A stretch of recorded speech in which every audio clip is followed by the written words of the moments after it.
FIA, if you're watching this, look into my eyes. FIA, look into my eyes. Stay out of family business, will ya? That and more on this episode of the 1 hour One Brain Cell Podcast.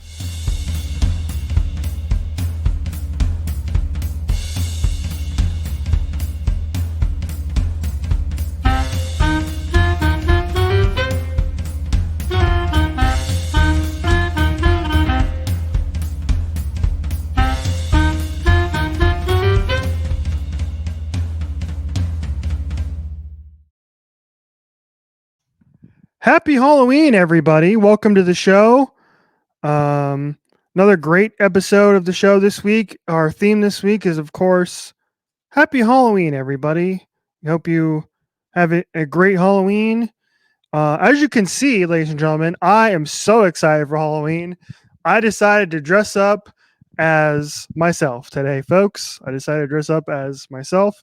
I am joined by my co-host, Jordan, who is so excited for Halloween. She is keeping her costume so top secret that if you're watching us, Jordan doesn't exist. All you see is a black orb of death. It's a light anomaly in the paranormal community. But yeah, I'm just gonna let you do the show by yourself like this, probably just from the void, if that's cool with you. The only thing scarier than Halloween is going to be Richie's reaction when I turn my camera on. So everybody get ready for this. I don't know. All right, here's the thing, folks. Jordan and I are two very different individuals, I'd say, from each other. In that, one of us big time planner for the most part, one of us not so much. I like to fly by the seat of my pants. We knew the Halloween episode was coming for a long time. Yeah, I mean, that's how calendars work usually. And so we had never completely nailed down if we were going to do costumes on the show or not. And then it gets to the week of, and me being me, and have made no plans for anything. So I don't have a costume. So I haven't got so no costume for me today. But Jordan came ready. I did not, which is again the two of us in a complete nutshell. Is what's happening on today's show. I guess you could say that really my whole goal with sending you that text was we want answers. Zach Bagans in the building, ladies and gentlemen. I look like I'm about to go send Aaron to investigate whatever that dark, scary noise was. All right, let me be completely honest with you, though. I tried to throw you off the trail because I said that I was going to be Zach Bagans. I today changed my mind. I was almost going to be you. And I started putting the facial hair on, and then I stopped halfway through, and I was like, "No, it's too good. I have to leave it at Zach Bagans." But I was almost gonna be you. I was like, I could put the backwards hat on. I could do Richie, and we could both be Richie for the week. But there was, it's so funny you mentioned that because I was literally going to text you a little bit ago prior to the recording. I was like, it'd be funny if we dressed up as each other. I was like, I could just go. I can go grab a Red Bull Max Verstappen t-shirt and a blonde wig, and I'd roll it. I'd rock it, and then. I mean, who says we need a holiday to go and do that? So that's so true. We'll just come up with it someday. I can't look at myself. I can't. I have to keep this side of the screen obstructed. Looking very good on the goatee and the jawline, though, I will say. Oh, you did a great job. But here's the thing: if you were gonna do me, you didn't know that I shaved. I went with the goatee today, so you didn't know. I would have just had to take a general approximation of Richie. Yeah. That'd have been so funny. I mean, you do have This is- half of it. You pretty right. much I'm like, are this me, is but all with stuff I had in my house. So I'm like, I'm 50% there at least. you got the glasses and the facial hair. That's like pretty much me. Mm-hmm. I'm not gonna lie.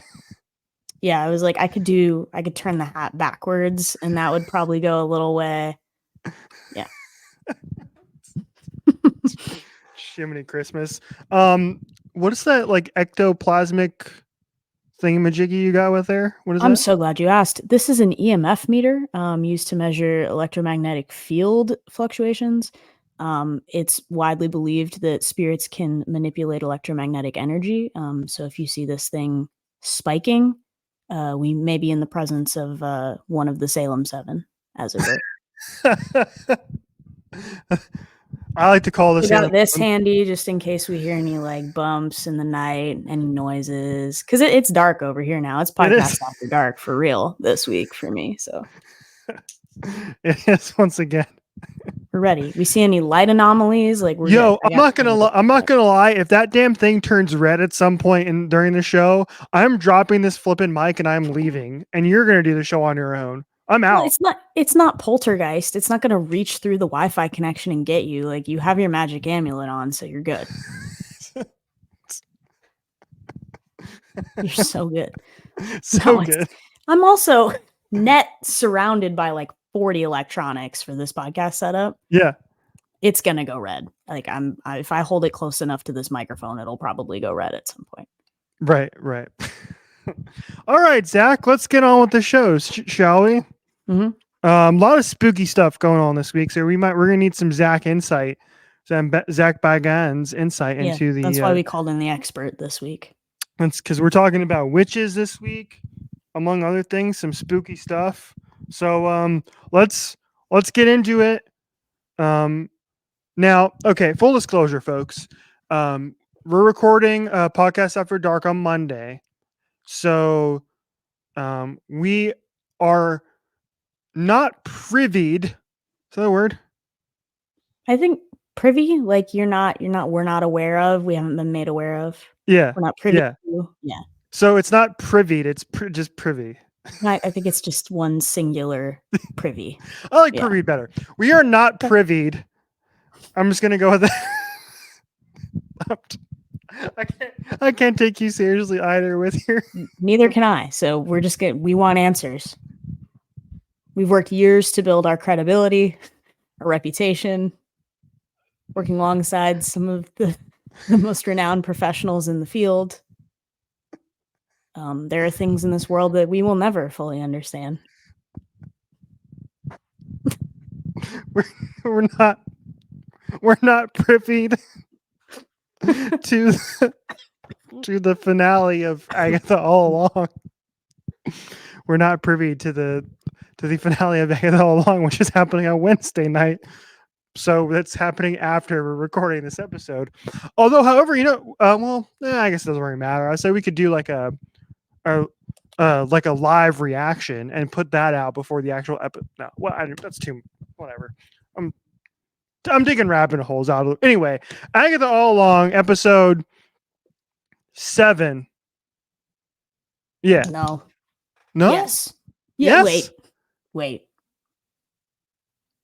We get 8 and 9 this week. Yeah. Yeah. Okay. Yeah. Episode 7. I don't know why. I keep wanting to make it an even number. I keep wanting to make it 8. I know. That's so true. Because the Penguin is, which is also airing right now. That's 8 episodes. Most of the Marvel TV shows. Most of the Marvel stuff has been either 8 or 10, but not in the middle of 9. Which again, very strange. Anyway, so let's talk about episode 7. This episode was incredible television. Coming off of an episode that Jordan and I were very lukewarm on, I think. Yeah. We were both lukewarm on into this episode, which is like everything the show is good at, and it delivered. Terrific performance by Patti LuPone. If you go into IMDb, season 1, episode 7, titled "Death's Hand in Mind," it is the highest rated episode of the season. I'm trying to pull it up here, but episode 7, 9.2 out of 10 on the IMDb rating list. Oh, here we go. Okay. And then here we go. Episode 7. Yeah, episode 7, 9.2. Episode 6 got an 8.2. So the highest rated episode of the show, episode number 7, that's Hand in Mind. Patti LuPone, terrific. It brought the show like full circle and sent us on our way to what's to come in the last 2 episodes. And it was just incredible stuff. It was. We know Marvel's good at web weaving, but like this had been in the works, this had been in the plan, like all season we'd been seeing the fragments of this. Now we see how it all comes together. Give Patti LuPone the damn Emmy. Like we knew those of us in the theater community, including Mr. Bagans, obviously we knew. We've been new. Patti LuPone is a force. She's a force of nature. That was just what was going to happen when you put her in the cast of the show. She was going to just go steal the whole thing. It was incredible. It just there's videos of like people reacting to it and they're all just like crying at the end of the episode. We're like, I relate. Yeah, that's how it is. It was tremendous though, and it was such like a full circle hero's journey in a tight 35-40 minutes. Mm-hmm.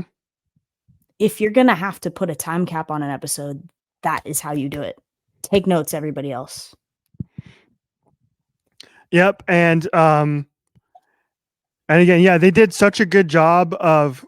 Again, that was one of my complaints of the week before was that like the show was kind of they were running out of time to really kind of land the plane, and what they were able to do in episode 7 and be able to kind of re-examine what had come before in the first 6 episodes in this way, shape, and form, and give her character the arc that it did in those 35 minutes was incredible. And again, like how important she was to kind of putting the rest of the coven on the rest of their journey for the rest of the road. Just terrific stuff. And the thing is too, is like, not only was it emotional by the end, right? For a character that we've only known for 7 episodes, but it was really funny too. There's some great lines in this episode too. It was. We had, and not to spoil anything for anybody as well, but again, we've talked about the practical effects on this show, but there were some real deal practical effects in this episode. Some very, very sharp objects involved. Yes. Yeah. Yeah, exactly. I have my 2 favorite lines of the episode. A little bit of spoilers here. We can tag it. I'll do the timestamps. Yeah, exactly. Whoa! I thought we were cool. We are not cool, teenager. Damn, using his full name. His full name? His full legal name? It's perfect. It's perfect. That's exactly more of that. More of that. And then my other favorite line from Agatha, hey, you want straight answers? Ask a straight lady.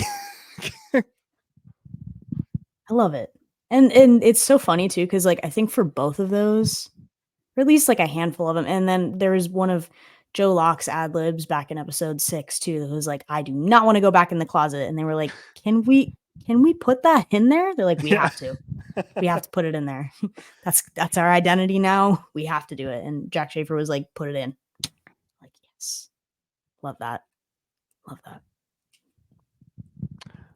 Yeah, so I will say again that like I don't usually get too emotional when it comes to watching my TV shows, but I was pretty like bummed out at the very end of this episode, which is like goes to show you how great a show is at writing. Again, that you've only known a character for a certain amount of time and you get that emotional. Like that's how you know a show is cooking with oil and is about to set the universe aflame with it, how good it is. Mm-hmm. So we move into the final 2 episodes of the show coming out the day before Halloween, I believe. And you got anything that, and you put this on the doc too? Do you got anything that you absolutely need / want to? Oh, real quick before you move on that, we did finally got the reveal of Aubrey Plaza's character, which we knew was coming. We knew it was coming, but it was still good anyway. We Yeah. talked about this earlier. It was like Jack Mhm. Schaefer's like 2 for 2 on things that we already should know, but still had awesome reveals. Mhm. Now 3 for 3. I saw some people talking about how like apparently the Funko Pop release for this series spoiled the fact that Rio is Lady Death. Mhm. Look, I'm online, but I'm not that online to have seen that. You didn't see that? So I did. no, so I missed out on that. So Yeah. it was 3 for 3 on the reveals for me anyway. Still great. Love a like a hero suit for a character. I guess like you can't call it a villain suit, but like anyway, just a full character reveal. The character design was sick. In that way, it was so sick. I am, and I know that they've said that like death in this series is going to be permanent, so it does carry more weight to see a character, and especially one like Lilia this past week, go through the life cycle of that, like expectation, and then finding sort of a peace and comfort and like a reconciliation in her journey, and in death at the end of her journey, to like where she was afraid of it and now it's sort of just acceptance, so that it adds power and weight to that story and the trajectory for all those characters. But dang it if I don't want a happy ending for our little found family coven. Like however it might happen, just give us closure that they all got what they wanted, at least out of the road, out of the end of all of this. Yeah, we know for sure that it's not going to be Billy on the chopping block. He's going to make it No, out of the show. He's yeah, it can't be. obviously already signed up to do other other shows, other movies, etc., etc. But you did bring this up to me, which is, do we think? I don't think Jen is long for this world either. I think she's unfortunately a goner as well. But you did bring it up. You did bring up to me whether or not they were going to kill off Agatha or not, with Death chasing her down. And God, I hope not. Please don't do that, Marvel. Like, why would you go and kill off a very popular character? That would hurt me. Yeah, that would really hurt me. And I don't know if we've mentioned it on the show. I think we have, but like Jack Schaefer, depending on how you end this program, you will either be beloved by everyone who watched it for like the rest of time, regardless of what you do. People will follow you into your next projects because they trust you and they know that you're going to do justice to these characters and these intricate and sort of complex storylines. If you kill Agatha, people are going to be mad at you forever. Or if you kill Rio, for that matter. Yeah. She's death, so she probably can't die. But like, just, hey, let's throw it out there. Let's rule it out. If you kill one of those two, people are going to be mad at you forever, regardless of what you do in the future. But it's like you've deployed Aubrey Plaza into this story, and now we're not allowed to let her or Catherine Hahn die in any fictional or cinematic universe ever. It's not possible. We can't do it. Yeah, exactly. The one thing that they've done really well in this show is, because there's a lot of shows out there where you feel like you're watching a show and none of the characters are ever in any danger, and so it takes away stakes. And this show has done a terrific job of showing that there are legit stakes involved, that these characters are in definite danger, and that they could die at any given moment. And I think that's a testament to how good the show has been, that we're talking about who's going to make it out alive, instead of like, oh, this is Agatha's show, she's going to make it out, right? Billy's allegedly supposed to be in more things, he's going to make it out, right? Maybe that's not the case, right? So that's the thing. A testament to how good Jack Schaefer and the crew are here is that, like, there are stakes here, and we don't know who is going to make it out and who isn't from the road, and I am excited and very nervous to find out. Can I say though, good riddance to the Salem 7. Like I could see them getting more story and getting more spin-off later, because I think that would be like a cool story to explore, that they're like the daughters of Mhm. Agatha's original coven. Good riddance. Goodbye. Goodbye. We needed less scary things on the road to like reassure us that they might all make it out alive, but like it's fine. It's not happening. Whatever. They met a really terrific death. They did. I'll be honest with you. Genius. Hey, that scene alone had better practical effects and CG and whatever else than like a handful of full Marvel Cinematic movies. Yes, I exactly. won't name names, but like if you've watched the MCU movies, you'll be able to call some out along with us. Right. Yep. I'm trying to look up who the writer and director are of these last two. Okay, here we go. Episode 8, written by Peter Cameron and Jack Schaefer, directed by Ganja Montanero. Sorry. Episode 9. Sorry. Also I know I'm wrong. Sorry. Also written by Jack Schaefer and Laura Donnie, and then also directed by Ganja as well, who has done multiple episodes of the show. So what other episodes has this person directed? Let's see. She has done. Looking it up. Stand by. I want to know what we might be in for. Yeah. Let's see. Oh, why isn't it telling me which episode? Oh, she did episode 6. Okay, so I mean, story wise, we're probably gonna get something good. And for as weird as the Billy storyline was in the middle of all of this, the cinematography and the It was plot great. development was fine. Yeah. So Mm-hmm. I'm encouraged by the Jack Schaefer writing for both of those two. Yes. Please. Absolutely. As we all are. I was listening to another podcast about Agatha too, and they were talking about how episode 7 was like legit one of the best episodes in all of MCU television, and like I could agree with that. Yeah, I would 100% like agree with that. Yeah. Because I can only really think of like single episodes being as good. Like maybe one of the WandaVision episodes, of which I can't 100% remember which, but like it would have to be like the one that showed the whole backstory and like her creating the hex, or right at the very end. It was probably it would probably have to be one of those two. Yeah, like, I think it was the last probably the.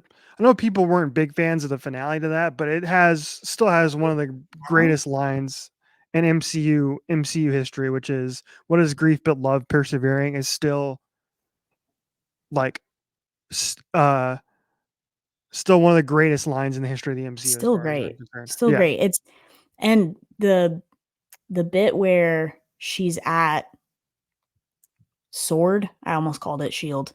The bit where she's at Sword and she sees Vision's like dismembered robot pieces. There's just like such grief and anguish. And it's like that's crazy to me. Mm-hmm. Come back to us, Elizabeth Olsen, please. Acting, please. So do we? Okay. Scarlet Witch solo movie, please. Yes, written and directed by Jack Schaefer, as far as I'm concerned. Do you think we're gonna get? Do you think we're gonna get Scarlet Witch here in the finale? I hope not. Like, as much as I love Wanda and I love Scarlet Witch and I love that story, I hope not, because I think it would do a disservice to the fact that it's Agatha's story and it's her series. I agree. I mean, put them together in future projects if you want, but like let this one stand alone. I think that would diminish the impact and the development we've had up till this point. Yeah. To just go and throw a cameo in there, and I think they said they're not throwing cameos in there, but I don't know. Yeah, I tend to agree with you. What about Tommy? Do you think Tommy shows up? Maybe in like a Force Ghost way, you know, or like maybe like where he hears him, like in episode 6 or whatever it may be. But I think they have to save something to set up for the Wiccan show. Yes. And then we're definitely getting a Vision cameo. No, White Vision. He shows up and challenges Rio Vidal to a ship of Theseus off. Hey, Paul Bettany was She asked just about blows it. him into a billion pieces. Yeah. Paul Bettany was asked if he was watching the show, and he said yes, he was. Yeah, he said he's like trying to. He liked it first of all, and was just trying to learn the story and so that he could better incorporate that into future projects that he's involved in. Right. Like Exactly. it's like he's doing his homework. Yes. All right, everybody. That is we'll put a wrap on that. Until next week, where I'm sure we'll have a lot to discuss with the 2 episodes and tears, maybe question mark. We want Laughter, I'm sure. answers. And hopefully another rendition of Witch's Road too. We need at least one more new rendition of Witch's Road. Well, I don't know if you saw the vinyl track list. Yes. Mm-hmm. There's a credited track on there that's a solo Catherine Hahn ballad. Whether it's just like the humming version that we got in the first episode, or whether that's something different, like remains to be seen. Yeah, we'll find out. What All if? right, Okay, speculation. Yeah. What if at the end of this we find out that it really was Agatha all along, and there was no more manipulation, and we're all like, well, they kind of told us, but we're out here theorizing about all these third parties that are involved, and like death and the Salem 7 and the overarching universe. And what if at the end of it they're like, yeah, it was Agatha? We're like, what? Come on. Actually, another podcast again. I was shout out to the Ringerverse, House of R, and the Midnight Boys. They talk about this, and one of the things they were talking about, and God dang, I can't remember if it was Midnight Boys or House of R. I think it may have been House of R, and they were talking about what if, and this was after episode 6, the Billy episode, and they were talking about the possibility of the entire road being a creation of Billy, kind of Billy's, kind of what we were talking about a couple weeks ago, right? Sure. And I think you kind of went through some of these, and they went through like all this stuff that's happening is somehow tied into Billy in some way, shape, or form. And they brought up a great point and a great question, which is, okay, what if at the end of the show we find out that essentially this is Billy's version of the hex, and it kind of retreads that same idea. I've seen that floating around. Yeah. Of this is how, this person deals with grief in a way, because obviously he was William, now he's Billy, etc., looking for his brother, that type of thing. I was like, that kind of would bother me. Like, that's not what I want. I want it to be Agatha all along. Like, just like they told us, like you were mentioning, I want it to be Agatha all along. Mm-hmm. That's why I tuned in to watch the show. I agree. I'm with you. All right, we can move on now, I think. All right. To our next topic.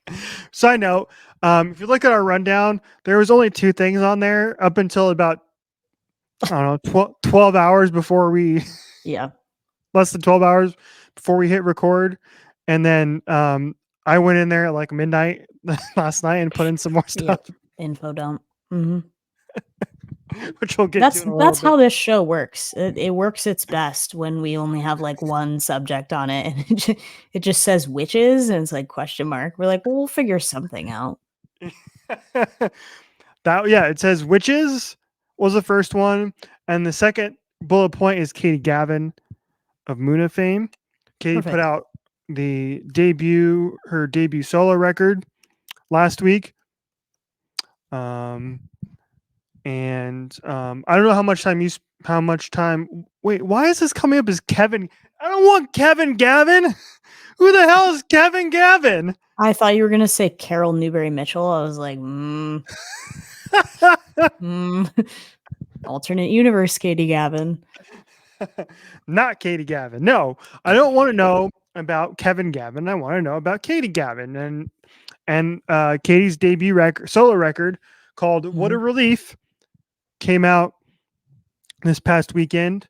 Um, I've listened to it like once or twice through, Yeah. and the thing I love about it, again, I haven't really super deep dove into it by any means, is it's this is not Muna Light. No, it's not. It's a Yeah, completely separate project.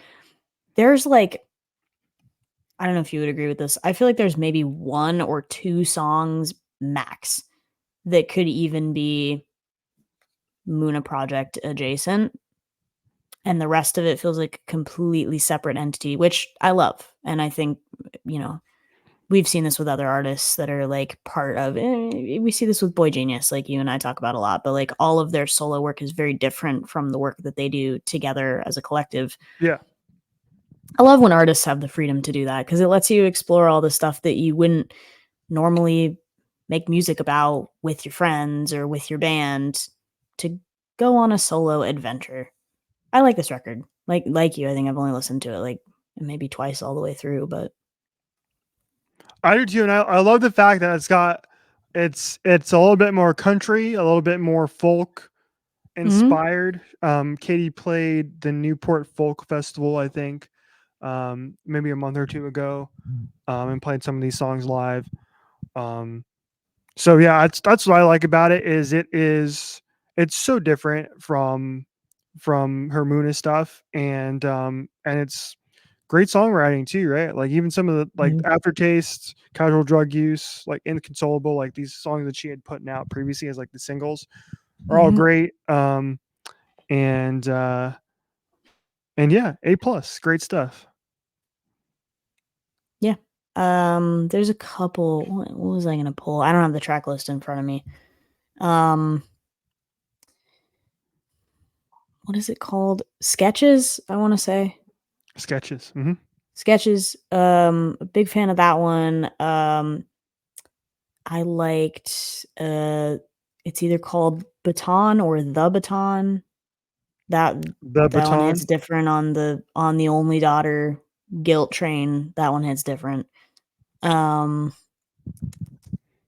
Sweet Abby Girl is cute. It's for her dog, for her pet that passed. And like, I love that she's got just the freedom now to write about stuff in her life, like whatever she wants, right? Like traditionally, like women's solo ventures have sometimes been limited, I think, in what the industry wants female artists to explore in their solo work. And it's usually like love, loss, being single or being in a bad relationship. And this has some of those things, but it also spans a breadth of just other life experiences that like people can relate to. And I want to say it was recorded over the course of like 6 or 7 years, I think it took to sort of evolve this project into what it became. And so it's cool to sort of even non-linearly trace how her life moved and how she changed as a person in her songwriting and her production, whatever it may be over that course of time. So that's always Right. fun too. Hmm. She's doing a little bit of a tour, I Mhm, believe, promoting them, but only going to like very few select cities and whatnot. So won't be able to mhm. check out Katie live, but would be cool to check out a Katie solo show. Katie solo show at Thalia Hall, Chicago. She's Oh, that's coming. right. Get tickets. Yeah. Yeah. We know that venue very well. Hopefully it doesn't Mhm. rain when y'all go if you're a Katie fan. Can you imagine like cold wind and rain in Chicago in December? Like, no, No thanks. nope. No, thank you. No, thank you. I would All rather right. go into a dark haunted building by myself with just a flashlight and EMF meter. Right. I agree. Mm, I tend to right, agree. right. All right, We want answers. let's move on. Let's move on. To our next topic. More music to talk about. Um, Medium Build has a new EP coming out in a couple weeks. Mhm. Um, and he put out a new track um, collaborating with Julian Baker called Yoke, and it is terrific. It is such a great song, and they sound so good together. Um, that like, and I think I may have mentioned this before too, but like their music is so similar in a way. Um, Medium Build, at least on his last record, was a little bit more, folk and country inspired, I think. But for Mhm. the most part, like their music is very, very similar. And they, I think he even mentioned that in one of his his posts in terms of like how long they've known each other, how much they've grown, and the things that they kind of talk about in their music, et cetera, et cetera. But they came on stage. Medium Build opened up for Julian in LA, and they performed Yoke and another one of their songs together. And yeah, I'm excited for his EP too. I literally just started kind of getting into his music, Just so got I'm into excited. it. I'm Yeah, that's excited to good check stuff. out his EP in a couple of weeks. He's got what are a couple? I like off the top of my head, I know I've pulled Selfish of his, which I believe they did together. I've pulled 'Cause of You. Yeah, there's a couple off that latest EP that are all real good. And if you like any of the music we like, it'll be in that same vein. So just go check it out. It's great. Yeah, I am bummed again that I could not go to the Julian show in LA. I didn't shout out to the JB Reddit. I was able to I couldn't sell the ticket, so I just gave it away to someone. I hope that person had a great time. They messaged me and said that like they had been to Julian's show several years ago, but I hadn't made it out to this tour. So hopefully they had a great time on Sunday night in LA. And I am still bummed. I had FOMO all Sunday night long. Like when I was doing the radio show, I was like, man, Mhm. I could be in LA right now watching Julian play. Darn. Should have come Yeah. down with a cough. That's what I was saying. Sick day. Doesn't have to be PTO. Sick day.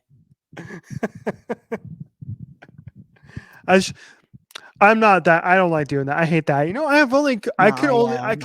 I can count on like one hand how many times I've called out sick in my life. Yeah, I think so too. You and we're not the type. I don't like doing it. I remember when I was working at Sprouts back in the day, I had like so many damn hours of like sick time and even vacation time saved up, and I Just was just won't use never it. going to use. I'm like, Just won't use it. Yeah. same thing here at the radio station too. Like I probably have like, I don't know, hundreds of hours worth of like paid sick time that I'm just never going to use. Well, whatever. It'll get paid out at some point. Hopefully. We shorted a cable. Yeah. Oh, Are there we we go. back? Yeah, Can yeah. you hear me? Yeah. Okay, I'm on my AirPods. I don't know what the hell happened. Hang Hold on. An anomaly. Exactly. It's a goddamn ghost. It's drawing the energy from Richie's electronics. We see this type of spirit behavior quite often, actually. They can use the energy from electronics and the batteries to manifest themselves. Dude, okay. I'm so damn close to running out the damn thing. This is too weird. And no, I'm just kidding. It was just me being my normal antsy self and kicking stuff that I shouldn't be kicking. That's what that was. We're only at like 2.5 milligauss, so I can't confirm it's All right. paranormal. I think we're back on the mic here. We're back. No more kicking of the damn thing, Richard. Please. Jesus Christ. Richard. Sit still, Richard. No. Impossible. That's true. I don't think that's an option. Impossible. Can't do it. Inconceivable. The fact that inconceivable. And the fact that you have me sit down for an hour straight every week is pretty impressive, to be honest. And sometimes more than an hour too, because we get to yapping after the show. Yeah. We just have a lot to talk about. We do. We do. All right, let's move on. I'm gonna let you take this topic. Gaga is back. Gaga? Which is Lady Gaga? Yeah. Okay, another Joker 2 topic. Just kidding. Yeah, Joker 2. Goodbye, Joker 2. Yeah, she's back. Whatever we thought this was gonna be, it is. I'm very passionate about this. Gaga was my first concert. I think I mentioned this on the show before. Big fan since I was a kid. And I don't know what we all thought this was gonna be, because she's done some kind of like art project releases over the years, for like lack of a better word. Like she did the jazz and piano album with Tony Bennett, and some other kind of side projects and things like that. And we didn't really know what the sound was going to be for this record. Presumably Lady Gaga 7. It's LG 7 in the online communities. And that's not like a cell phone or anything. So if you see that floating around, they don't mean the LG phone. This is every previous awesome Gaga sound like ground in a food processor and churned up and spit back out into the most beautiful baked creation for the lead single from Gaga 7. It's called Disease. If you have followed pretty much anything she's done to this point in her career, you'll be able to pick out and pull the little influences and all the bits from her different eras. And it's like the best of what she's done so far. I'm so excited for the rest of it. I hope it's going to be as good as this, because if it's even half as good as this, it's going to be record of the year. I have nothing else to say. It's incredible. We don't know when new record is coming out, right? I'm not sure we have I don't think we have a confirmed release date on anything. I know she was teasing some new music, maybe including this, like a while ago, but I don't think we have a confirmed release date. Not that I'm aware of, anyway. I listened to this song for the first time through a TikTok that you sent me. Mm-hmm. Yeah. Was it the Sister Mary Blaze one, or was it different? No, this was that's that nun that dances to pop music. No, not that. Yeah, I don't even think you sent me that one. You didn't send me that one. You sent me she hit that within like 12 hours of that release, by the way, which was incredible. I don't know what they're cooking over there, but it's great. The one you sent me was the HT Hayes reaction. That's the one I saw. Oh, yeah. Yeah, so I didn't even know this. Didn't even know this song was out. Did not know that Gaga had some new music coming out. Mm-hmm. Shame on me, I guess. I very much had the same reaction as Troy. So if you're looking for a visual depiction of what that might have looked like, minus me looking like Zach Bagans, just go watch Troy's video, because that's basically exactly what happened. Yeah. It was like that first beat drop hit. I was like, hold on. We're cooking. I was like in my car on the highway, and it's like, whoa, wait a minute. Incredible. Yeah, it's a great song. It's a banger. It's a banger for sure. Like Certified. you can put in your car and just crank it up to 11 with your bass enhancer on and just rock out. Certified fresh. Yep. I'm gonna do that on my way home tonight. I'm gonna drive home and I'm gonna I have my bass enhancer on.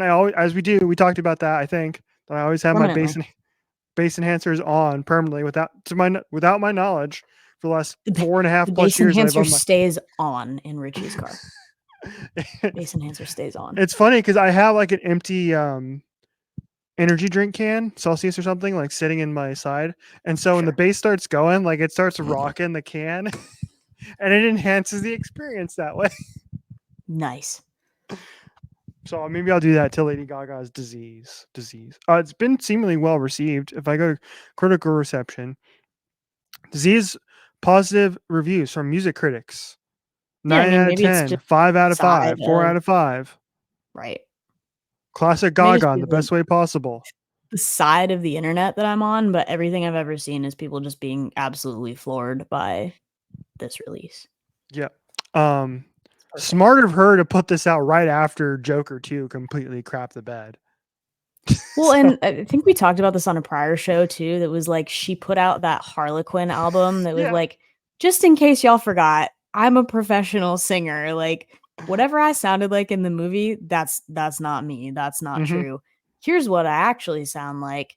And then here's me taking that to the stratosphere. So you're Right. welcome. It's like, you're welcome. I did my part. Happy holidays, everyone. All right. Let's move on to our how we kicked off the show, where I told the FIA to stay out of family business. That's true. And get to the Mexico Grand Prix. So much to talk about, to be honest, related to this race. I think, honestly, that we could do an entire podcast on, because it's what the F1 season has become. It's become drama, drama, drama FIA is on an op. a consistent basis. Is an op. Apparently it is at this rate in time. Side note: Jordan's name this week in the thing is called FIA hater Mr. Shart. Like you said, I'm committed to the bit, and I come in every week with a oddly specific and way too niche reference and Mr. Shart, because we still don't know who Mr. Shart is. No. I can't. I just looked at myself and I can't. I was doing so good at staying away. That's too funny. Too funny. Okay, anyway, Mexico Grand Prix. Let's begin in quali. Lando Norris didn't make it out of Q3. Yeah, he did. Q1, sorry. Jesus Christ. Yeah. Oscar Q1. Piastri didn't make it out of Q1. Oh, yeah. God damn it. I'm mixing up the flipping goddamn things. You want me to do it? Yeah, go ahead. Yeah. There's not that. I'm rationally angry maybe about this, so there's not that much to talk about, but like, Piastri didn't make it out of Q1. Checo didn't make it out of Q1. Shocker. Not a shocker for anybody who's been paying attention. Checo didn't make it out of Q1 at his home Grand Prix, which is a bummer, because the fans were all there, and like every time they showed people in the stands, they were like, "Vamos Checo," and like having such a great time. There were so many people wearing number 11. He had a terrible weekend. Part of it self-inflicted, because he had a little on-track collision with Liam Lawson during the race that caused him to lose a lot of downforce. According to Christian Horner, it was like 50 to 60 points of downforce. I don't know what it's on a scale out of, but if you're running to like 100 and you're only running at a 40 out of 100, that's terrible. Anyway, side pod damage during the race, no pace, tried the fastest lap, didn't get it.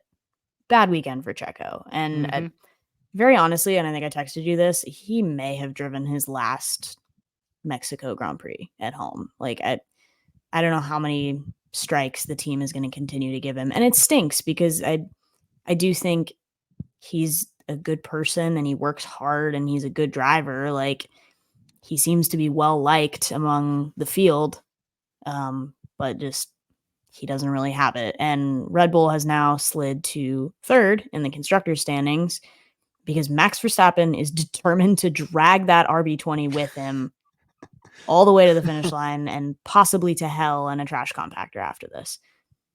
He's determined. And I realize I skipped over a lot of what just happened in giving that recap, but there really isn't that much to talk about, because like Ferrari had Sainz pole, Leclerc 4. Yeah. Leclerc 4. Verstappen second, Norris third. Mercedes 5 and maybe 6. I think they were 5, 6.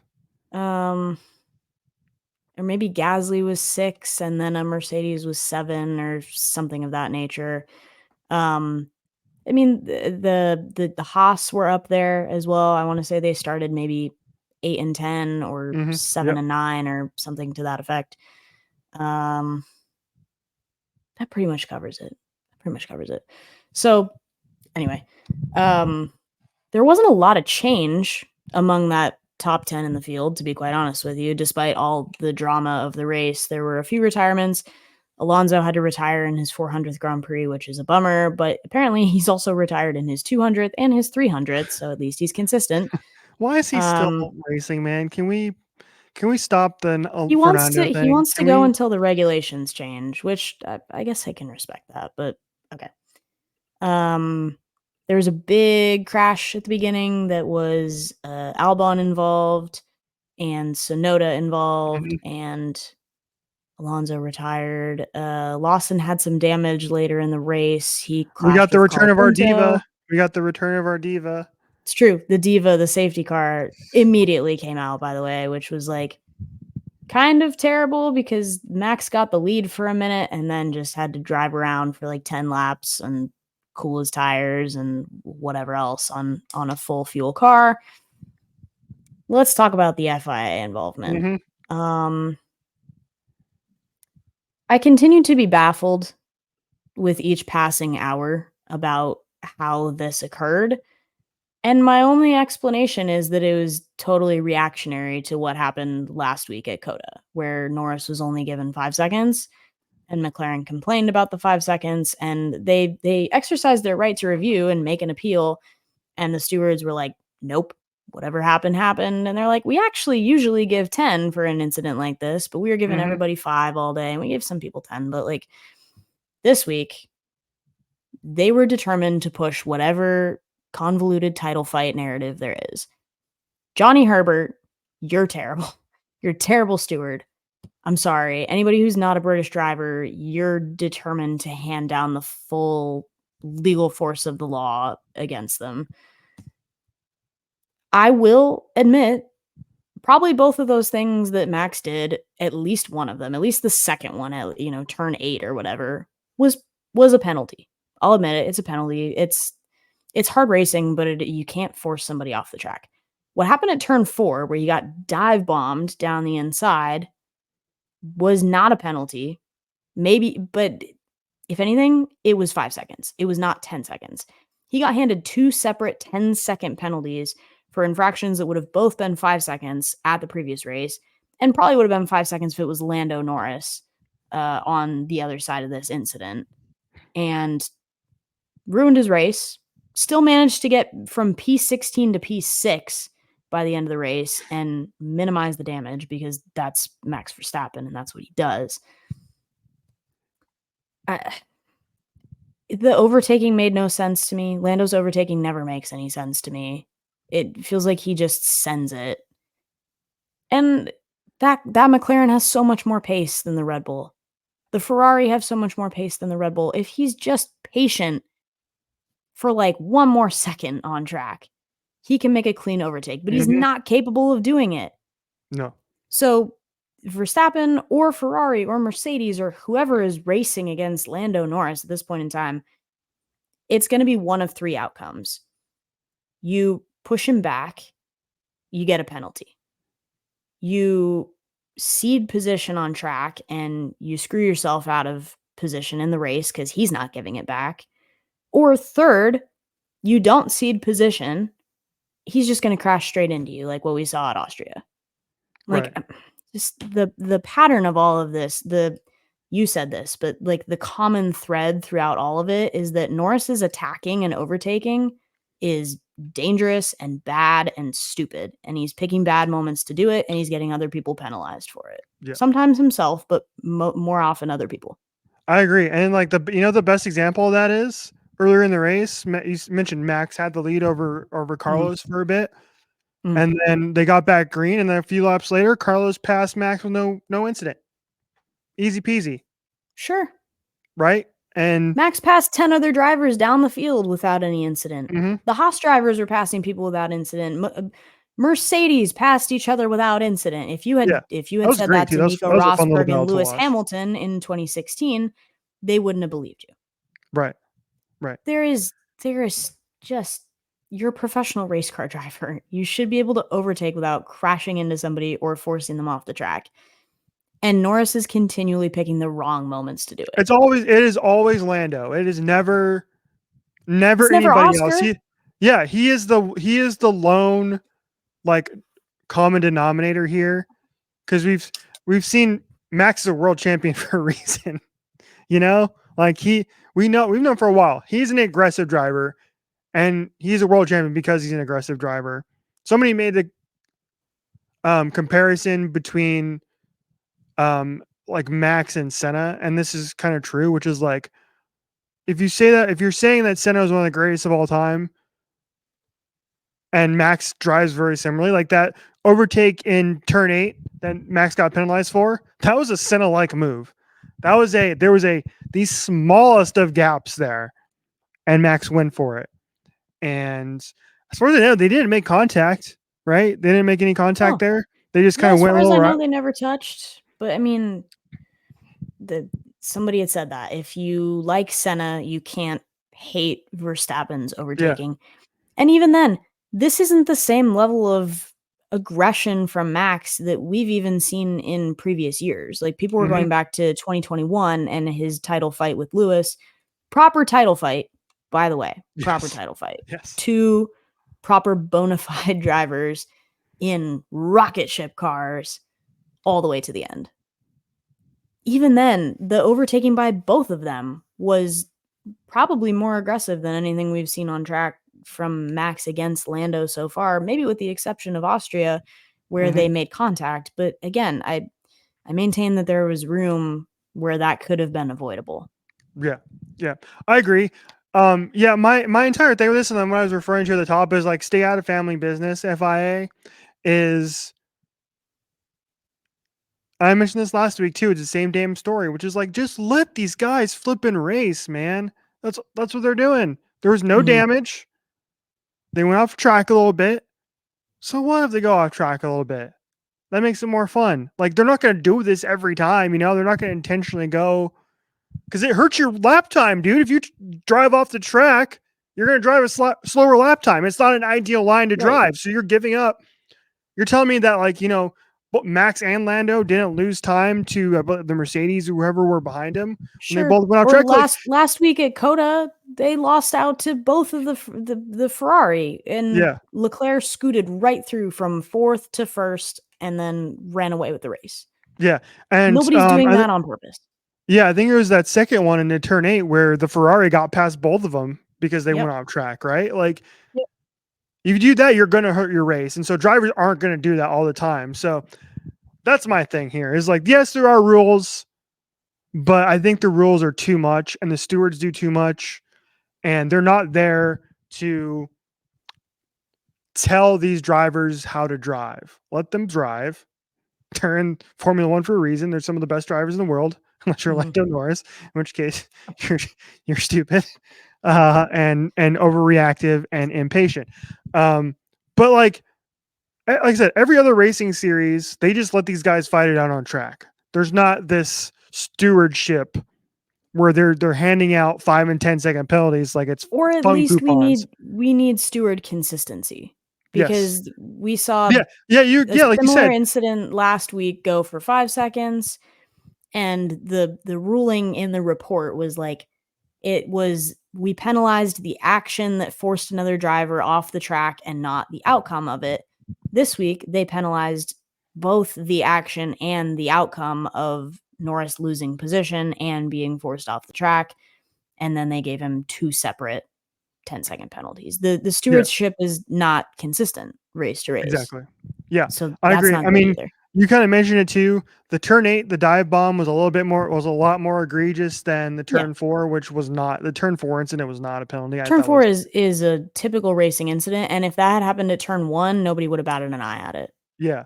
The turn 8 was a little bit more like that was an aggressive move, and that was the more punishable incident by the letter of the law, but it's not 10 seconds, man. You can't, like if Lando got 5 seconds for what he did last week, Max did nothing worse. And instead he just gets 2 10-second penalties for reasons I still don't really understand.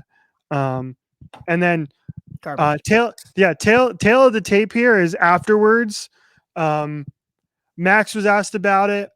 Obviously, Christian Horner was asked about it, and both of them essentially kind of said the same thing in a way, which is like, especially Max. Max was like, he was over it at that point, right? And he was just like, listen, I just didn't have the pace.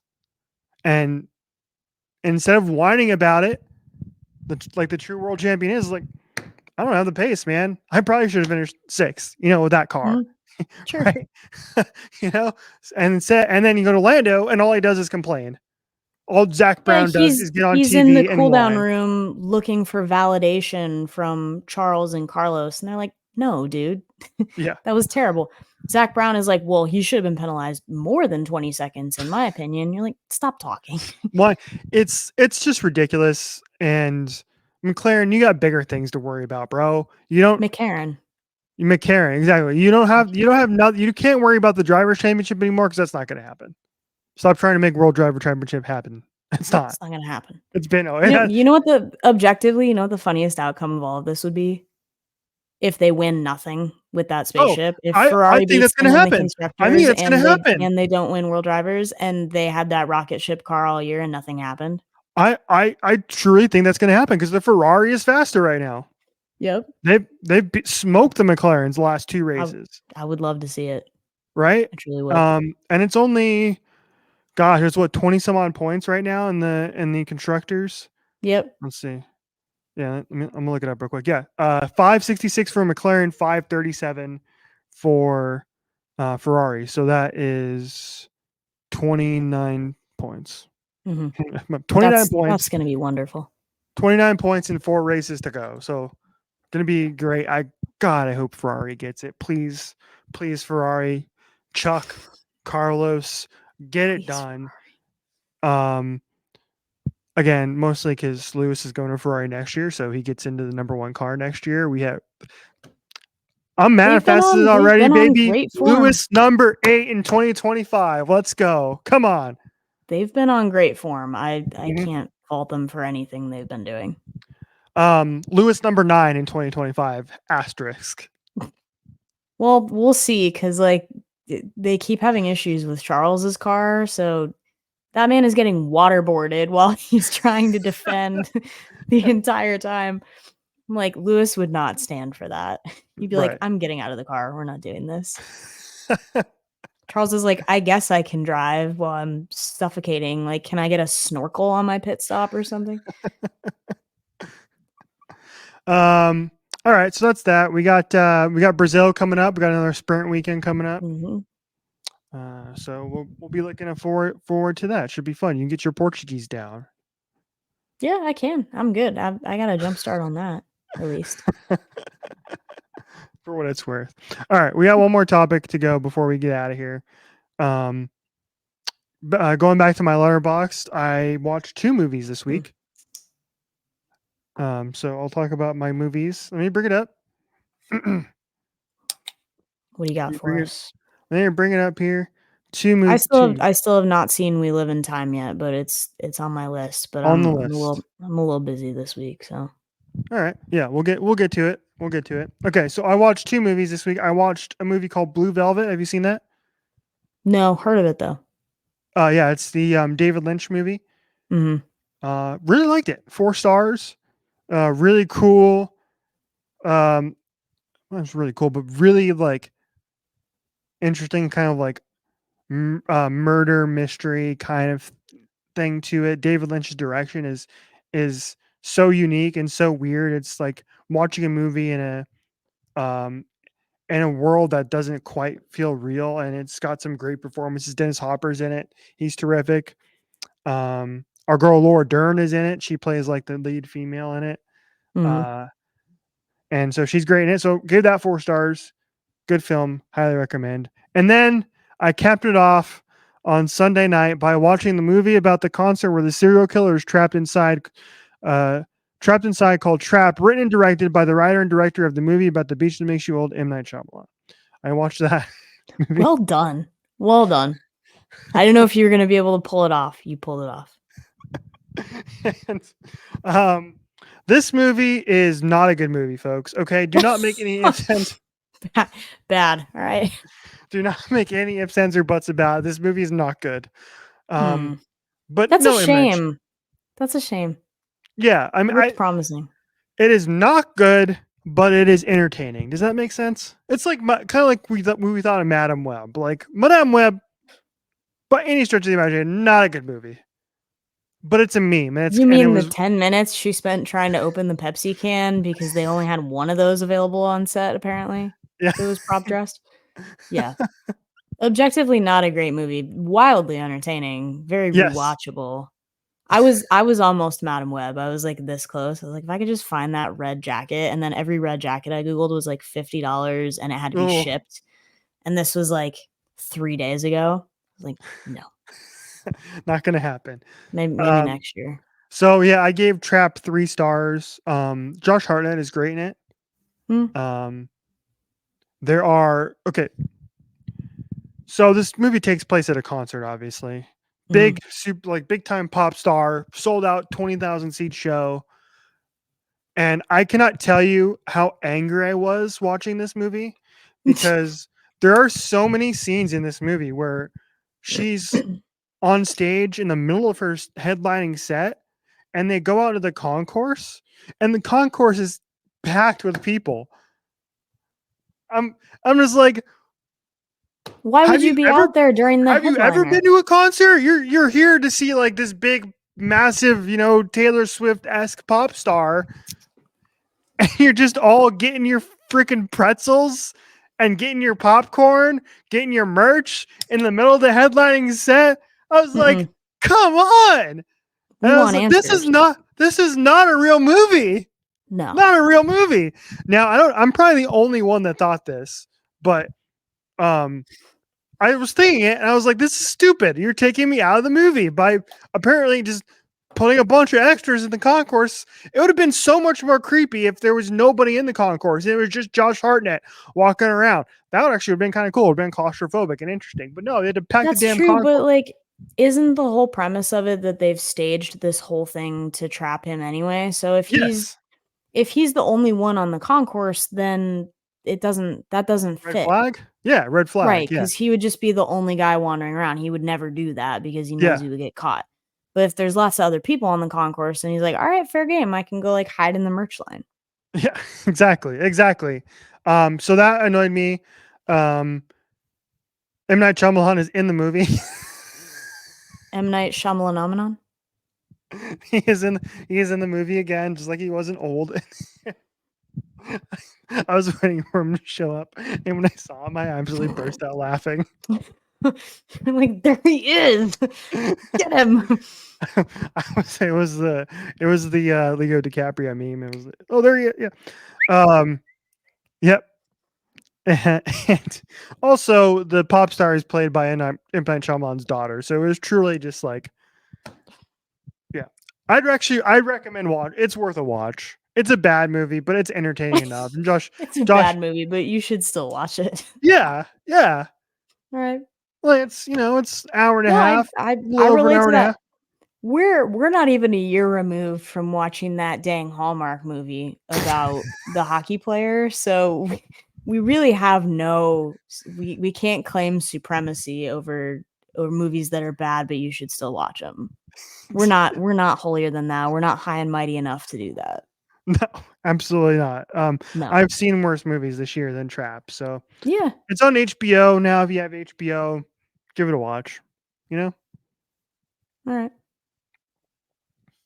it's worth it. Okay, All right. that's it for the show, everybody. Um, Zach Bagans did not find any ghosts. I guess we're good. Evidence is inconclusive. But yeah, we'll be back. I think we'll be back in the future to continue the investigation and make sure that we've really done our due diligence here and put these lost souls to rest. I can't do. I was gonna do a joke. I don't know. I've never seen the show. I've seen it like one time, and that's it. You've So never this show's been on since 2008 and you're telling me that you haven't seen enough Ghost Adventures? one episode. One episode. I think it's on HBO. So now you have your homework. So happy Halloween. Binge watch Ghost Adventures. There's some really good episodes. I'll be honest with you. I could send you some recs. Please do. The only episode. I know my own show. Come on. I can send you some recommendations. The only episode I've seen is the one where they go to the clown motel. That's a good one. I like the Clown Motel. That's the only episode of the show I've seen. I like that one. No, I'll send you some recommendations. Don't you worry. Coming next week on the show, document's going to be witches, ghosts. Perfect. It's a paranormal phenomenon. Brazil. Femininomenon. Brazil. O fenômeno. E muito bem. All right. Follow us, everybody, at OHOBC Pod, wherever you get your internets and whatnot. We'll have some clips. I forgot to post a dang clip from last week, too, that I made. They'll be up by the time you see this anyway, so what does it matter? We want answers. All right. Bye, everybody. See ya.